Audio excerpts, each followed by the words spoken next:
the foot in the door technique is probably one of the most popular and well-probed influence techniques. You can find it in almost every social psychology textbook, and usually the technique is introduced by presenting the often cited study by Freedman and Fraser, which was published in the Journal of Personality and Social Psychology, and the title of the study was Compliance Without Pressure, the foot in the door technique. And in this study, 112 homeowners were first asked to do a small favor. For example, signing a petition or to accept a small sign of only 3 inches square, which said, "Be a safe driver."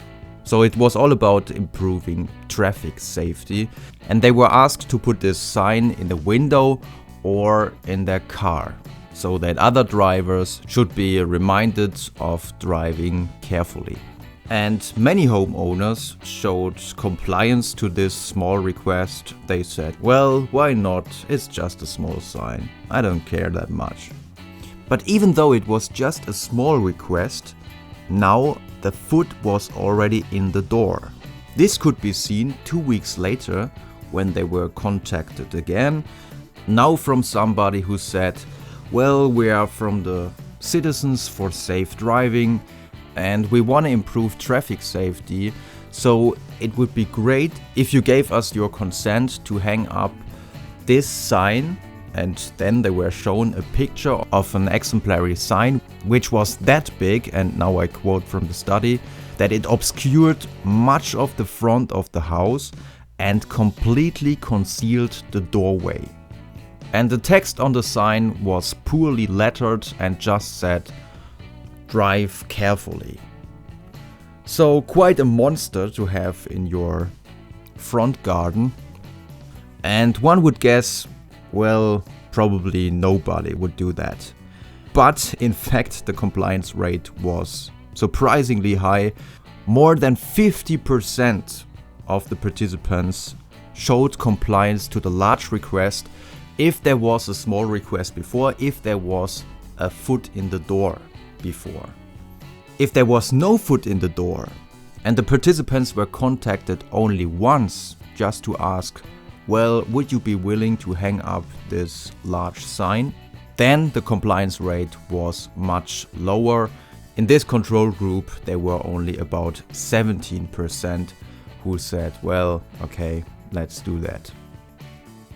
But why do we fall for the foot in the door technique? Well, many scientists say our compliance to the small request changes our self-perception. So let's say you agree to put a small sign for safe driving in the window of your car.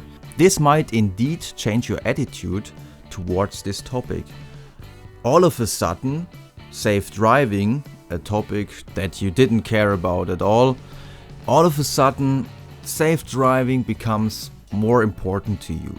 I mean, come on, you just made a public statement that it's important to you. So at the time of the second contact, you really might be more convinced that this campaign for safe driving should be supported. And on the other hand, and that's something many scientists propose as well, you want to present yourself as a consistent person who is strong and doesn't change his mind every 5 minutes. So when you presented yourself as helpful and as somebody who cares about safe driving, it's hard to say 2 weeks later, well, no, I do not support this any longer. So this is another factor which makes the foot in the door technique work. Our need to be perceived as a consistent person. So that's the part you can read about in almost every social psychology textbook. But in recent years, there has been very interesting new research we now want to talk about. For example, the study by the French scientists Guiguin and Fischer-Loku, which was published in the Journal of Social Psychology, and the title of the study was Sequential Request Strategy. Effect on donor generosity. And what is absolutely remarkable about this study is the number of participants. They had 3,284 participants.